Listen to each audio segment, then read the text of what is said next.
So hello everyone, I hope you are doing well. तो अभी तक ये जो वीडियो है हमारा तीसरा वीडियो होगा of in the series of object oriented programming. तो इसमें हम बात करने वाले कंस्ट्रक्टर इन जावा। तो इस वीडियो में हम देखेंगे कि कंस्ट्रक्टर क्या होते हैं, कंस्ट्रक्टर जब फायर करते हैं एक्चुअली होता क्या है, वो सब इस वीडियो में देखने वाले हैं। तो इससे पहले हम डिस्कस करते हैं अपने जो इस चैनल के बारे में। तो यार ये चैनल स्पॉन्सर्ड है बाय न्यूटन स्कूल। तो न्यूटन स्कूल एक प्लेटफॉर्म है जो कि आपको हेल्प करता है to get your dream job in the IT industry और सॉफ्टवेयर इंडस्ट्री। तो अगर आप एक कॉलेज पास आउट हो, अगर आप एक स्टूडेंट हो, अगर आप आईटी इंडस्ट्री में जॉब की तलाश में हो, अगर कोई जॉब नहीं मिल पा रही है, क्या कर सकते हो, इनके इनके वेबसाइट पे जाके आप रजिस्टर कर सकते हो। इनके बहुत सारे कोर्सेज होते हैं, डेटा के कोर्सेज हैं, इनके कोडिंग के कोर्सेज हैं, इनके पुष्टे के कोर्सेज हैं, मतलब डेवलपमेंट के अलग से कोर्सेज है, कोडिंग के अलग से कोर्सेज हैं। तो आप इनके कोर्सेज में जाकर रजिस्टर कर सकते हो। एंड क्या करना है आपको, वहाँ पे जाके पढ़ाई करनी है, कोडिंग सीखनी है, डेटा स्ट्रक्चर सीखना है। Then you have to give your interviews and उसके बाद आपकी जॉब लग जाती है तो आपको अपनी जॉब की जो सैलरी में से उसको वहाँ से आपको आपके आपके सैलरी में से आपको पे करना है। हाँ, तो आपको स्टार्टिंग में कोई पैसा पेमेंट नहीं करना है। When you get the job, आपको अपनी जॉब की सैलरी में से आपको पेमेंट करना है। In starting you don't need to pay और you don't have to pay anything in any amount. ठीक है, तो आपको जब जॉब लग जाए तो उसके बाद अपनी सैलरी में से पे कर दो आप। एंड इनका कुछ दिन पहले एक अभी कोडिंग कॉन्टेस्ट हुआ था, लाइक अराउंड 1 मंथ पहले, जो आप देख रहे हो ग्रैंड कोडिंग कॉन्टेस्ट ये हुआ था। एंड यहाँ पे मोर देन 50,000 पार्टिसिपेंट ने पार्टिसिपेट किया था। बहुत ही बड़ा कॉन्टेस्ट था। तो इनके बहुत सारे कोडिंग कॉन्टेस्ट ऐसे होते रहते हैं। तो आप इनके सोशल मीडिया हैंडल्स को सारे फॉलो कर लो। मैं ये सारे लिंक्स, इनकी वेबसाइट का लिंक, इनकी कोर्सेज का लिंक, जो भी लिंक्स हैं वो सारे मैं इनके डिस्क्रिप्शन सेक्शन में मैं ऐड कर दूंगा। ठीक है।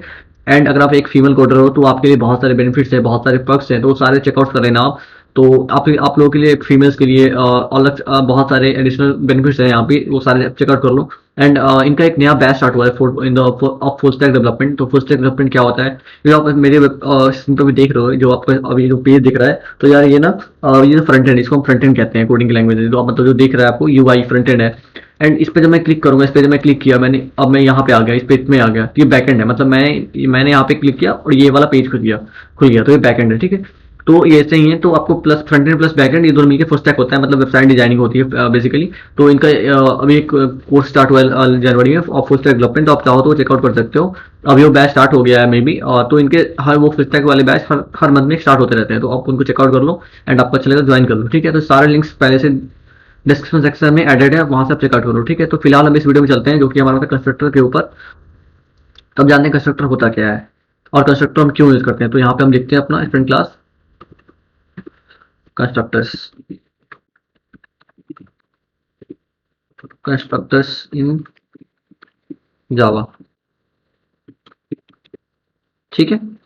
देखो, तो जैसे मैंने ये वाला ऑब्जेक्ट बनाया था ना, जैसे मैंने ये वाला ऑब्जेक्ट बनाया था स्टूडेंट क्लास का, तो आप देख रहे हो मैंने जब मैंने बनाया, ठीक है, स्टूडेंट है, इसका मैंने एक ऑब्जेक्ट बनाया S1 स्टूडेंट 1। और मैंने लिखा न्यू स्टूडेंट। ये जो ये है ना, ये देख रहे हो यार ब्रैकेट में किया है। तो यार ये ना, ये जब हम ऐसे लिखते थे तो इसका मतलब होता है डिफॉल्ट कंस्ट्रक्टर। तो अभी तो कुछ नहीं दिख रहा है, बट अभी तो मैंने इसमें कुछ लिखा ही नहीं है, बट फिर भी ना डिफॉल्ट कंस्ट्रक्टर बना हुआ है। भले ही मैंने नहीं बनाया, बट जैसे ही जब भी मैंने ये ऑब्जेक्ट बनाया ना, डिफॉल्ट कंस्ट्रक्टर बन गया। मैं दिखाता हूँ कैसे बना। मैं यहाँ पे ना डिफॉल्ट कंस्ट्रक्टर, आप डिफॉल्ट कंस्ट्रक्टर अगर नहीं बनाते हो फिर भी वो कंपाइलर रन टाइम पे उसको बना देता है। वो जैसे देखो ये क्लास है, आपने वाला ऑब्जेक्ट बनाया। अब क्या वो ऑब्जेक्ट बनाया आपने, अब देख रहा है, अब कंपाइलर चेक करेगा क्या आपने डिफॉल्ट कंस्ट्रक्टर बनाया है, नहीं बनाया है। अगर बनाया है तो नहीं बनाया, अगर आपने यहाँ पे डिफॉल्ट आपने कोई कंस्ट्रक्टर नहीं बनाया है क्योंकि आपने यहाँ पे कोई वैल्यू सेट ही नहीं की है, तो ये देखिए आपने कंस्ट्रक्टर नहीं बनाया। तो ये क्या करेगा, कंपाइलर रन टाइम पे खुद से डिफॉल्ट कंस्ट्रक्टर बना देगा। कैसे बनाएगा वो देखते हैं। और कंस्ट्रक्टर राइट कैसे कहते करते हैं, कंस्ट्रक्टर का नाम और मतलब क्लास का नाम और कंस्ट्रक्टर का नाम दोनों सेम होता है। तो देखो पब्लिक स्टूडेंट और ये दोनों ब्रैकेट दे दो और ऐसे ये कर दो। मतलब आपको ये लगेगा क्लास है, बट एक्चुअली क्लास नहीं है। क्लास में देखोगे तो क्लास में ये पैरेंथेसिस नहीं आते हैं, ये ब्रैकेट्स नहीं आते हैं। बट जब आप कंस्ट्रक्टर बनाओगे तो यहाँ पे आपको ये दो पैरेंथेसिस देने पड़ते हैं उसके आगे। तो आप डिपेंड करता है, ये है ना बेसिकली मेथड ही है, मेथड जैसा है। बट ये कुछ रिटर्न, इसका कोई कंस्ट्रक्टर में क्या होता है, जब जब भी आप कोई फंक्शन बनाते हो, कोई मेथड बनाते हो मेथड, तो उसका उसका ना वो रिटर्न टाइप होता है। मतलब आप कुछ रिटर्न करोगे, वॉइड करोगे, मतलब कुछ रिटर्न नहीं कर रहे हो, वॉइड मतलब रिटर्न टाइप क्या होगा, वॉइड होगा या फिर इंटीजर, इंटीजर फ्लोट कुछ अलग होगा, हो सकता है। बट कंस्ट्रक्टर का कोई रिटर्न टाइप नहीं होता है। तो how it is different from method, ये लिखता हूँ। How is different from method और functions.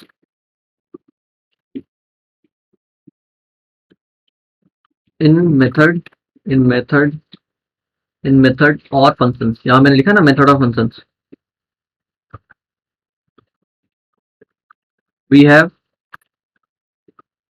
different return types.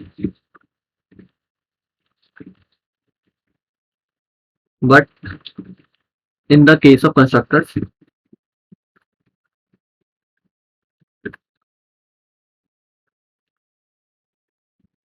we don't have any return type. ठीक है, क्योंकि बहुत बहुत कोई क्या होता है इस पे कंफ्यूज होते हैं यार, ये तो एक फंक्शन लग रहा है बट ये कंस्ट्रक्टर कैसे है? तो भाई देखो, इसका कोई रिटर्न टाइप नहीं है। मैंने सिर्फ ये पब्लिक लिखा है, और ये पब्लिक वगैरह क्या है इसको हम आगे वाले वीडियो में, नेक्स्ट वीडियो में ही डिस्कस करते होंगे। ये पब्लिक और पब्लिक, आपने सुना होगा पब्लिक होते हैं, public, protected, protected, default, private, ये सब क्या होता है, इस सबको हम नेक्स्ट वीडियो में, इसके आने वाले जो इसके बाद वाला वीडियो होगा उसमें हम डिस्कस करते होंगे। ठीक है, तो ये होगा डिफॉल्ट कंस्ट्रक्टर। आपको मैंने बोला था ना कि जो आप अगर आप नहीं बनाओगे फिर भी इसका कंपाइलर ये वाला ये लाइन, ये code, this line of code compiler खुद से at the time of run time खुद से लिख देता है। बट देखो, जैसे ही मैं ये लाइन फायर करूंगा, ये जैसे ही मेरा कंट्रोल, इस मेरे कोड का कंट्रोल यहाँ पे आएगा, ये वाला लाइन ऑटोमेटिकली फायर हो जाएगा। मतलब जैसे ही, मतलब कुछ भी होता है ना, जैसे ही आप अपडेट बनाओगे आपको ये वाला लाइन चल जाएगा। देखो जैसे मैं दिखाता हूँ,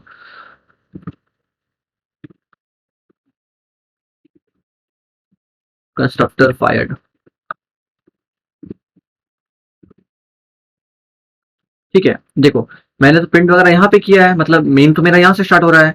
मैं मेन यहाँ, मतलब जो आपको पता है, जब भी आपको तो ये पता ही होगा, जब भी आप कोड लिखते हो तो आपको कंट्रोल फ्लो कहाँ से स्टार्ट होता है? मेन से स्टार्ट होता है। तो आपका मेन यहाँ है। आप तो बोलोगे हाँ यार, मतलब ये तो सबसे पहले ये लाइन लिखा है, ये है, ये, उसके बाद प्रिंटिंग ये है, उसके बाद वाला प्रिंटिंग है ना ये वाला। बट नहीं, देखो क्या होगा, बताना, आप देखिए, बताओ क्या होगा यहाँ पे। देखो क्या हो रहा है, जैसे ही कंट्रोल आपका मेन है, मेन में कंट्रोल है आपका, जैसे ही आपका ये लाइन लाइन शिफ्टिंग चलेगा ना, सीधा आपका कंट्रोल यहाँ चल जाएगा, यहाँ पे। जैसे देखो मैं दिखाता हूँ, ये बनाने से पहले ये प्रिंट करता हूँ मैं, कमांड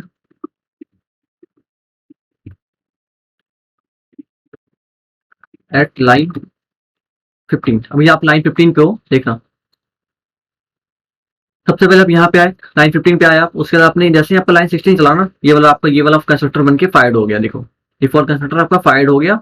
उसके बाद आप नीचे जा रहे हो, उसके बाद आपका ये सब काम हो रहा है। ठीक है, तो सब आपको, जब भी आप कोई क्लास बनाते हो, सबसे पहले जब भी आपने कोई क्लास बनाया और जैसे ही आप उस क्लास में कोई भी अपडेट बनाओगे, पहला अपडेट ना, आपका कंस्ट्रक्टर फायर्ड हो जाएगा। फॉर, यहाँ पे लिखता हूँ फायर्ड फॉर स्टूडेंट 1। ये पहले वाले स्टूडेंट के लिए, अपडेट के लिए फायर्ड हो रहा है। देखो फायर्ड हो गया constructor, fired fire for student 1। ये था आपका डिफॉल्ट कंस्ट्रक्टर था। अब एक होता है हमारा पैरामीटराइज कंस्ट्रक्टर। अब जैसे पैरामीटराइज कंस्ट्रक्टर क्या होता है, जैसे मैं देखो, जैसे मैंने ये वैल्यूज यहाँ पे पास की हुई है, यहाँ मैं क्या चाहता हूँ, मैं क्या कर रहा हूँ ना, मैं मेन में आके डॉट, क्या होता है आपका रेफरेंस ऑपरेटर होता है, मतलब डॉट के हेल्प से आप इस क्लास के सारे एट्रीब्यूट्स को एक्सेस कर सकते हो। मतलब नेम, अगर क्लास में कोई कोई जो भी आपका नेम रोल नंबर, आप उसे एक्सेस करते हो। बट मैं चाहूँ ना कि मैं नहीं चाहता, मैं मुझे किसी खुद से सेट नहीं करना है। मैं चाहता हूँ कि मैं बोलूँ और सेट हो जाए। जरा दिखाता हूँ, मैं बोलूँ जैसे कि, मतलब मैं यहाँ इसको बोल, मैं यहाँ पे पास कर दूँ और वो मेरा क्लास क्लास में जाके खुद से सेट हो जाए। जैसे देखो, इसके लिए होता है हमारा पैरामीटराइज कंस्ट्रक्टर, पैरामीटराइज कंस्ट्रक्टर। देखो कैसे होता है, इसका भी आप सेम लिखते हैं हम लोग, स्टूडेंट लिखेंगे। ठीक है, इसको फिलहाल के लिए पब्लिक इसको भी कर देते हैं अभी।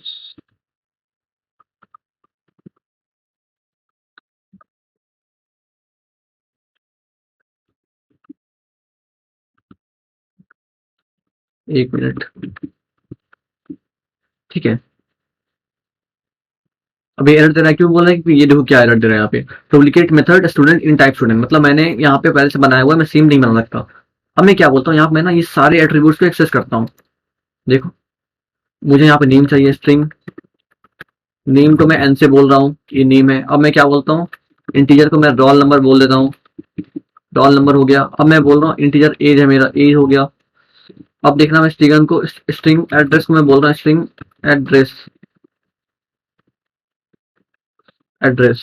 ठीक है, अब मैं यहाँ पे डिफरेंट क्यों लिख रहा हूँ, इसका भी एक रीजन है, इसको हम नेक्स्ट वीडियो में देख लेंगे। नेक्स्ट वीडियो में नहीं, इसके एक दो वीडियो के बाद देखेंगे कि मतलब अगर मैं यहाँ पे नेम यहाँ पे लिख दूँ, नेम रोल नंबर यहाँ पे लिख दूँ, मतलब ये यही नेम, मतलब जहाँ मैं लिखा ना एन एम ई नेम, तो मैं यहाँ पे नेम लिख दूँ, जब मुझे एलोकेट करना पड़ेगा तो उसमें दिक्कत आएगी। दिक्कत क्यों आएगी, इसको हम नेक्स्ट, इससे जो आने वाले वीडियो में देखेंगे। फिलहाल मैं भी ऐसे लिख रहा हूँ, मतलब मैं नेम को एन से रिप्रेजेंट कर रहा हूँ, और मैं लिख रहा हूँ एंड मार्क्स को लिखता हूँ मैं एम से। ठीक है,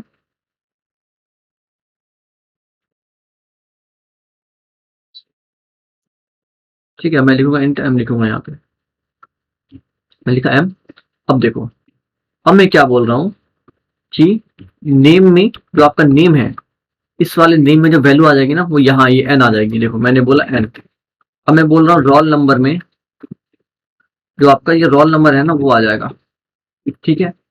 एज में ये आपका ये जो एज है ना ये आ जाएगा। एड्रेस में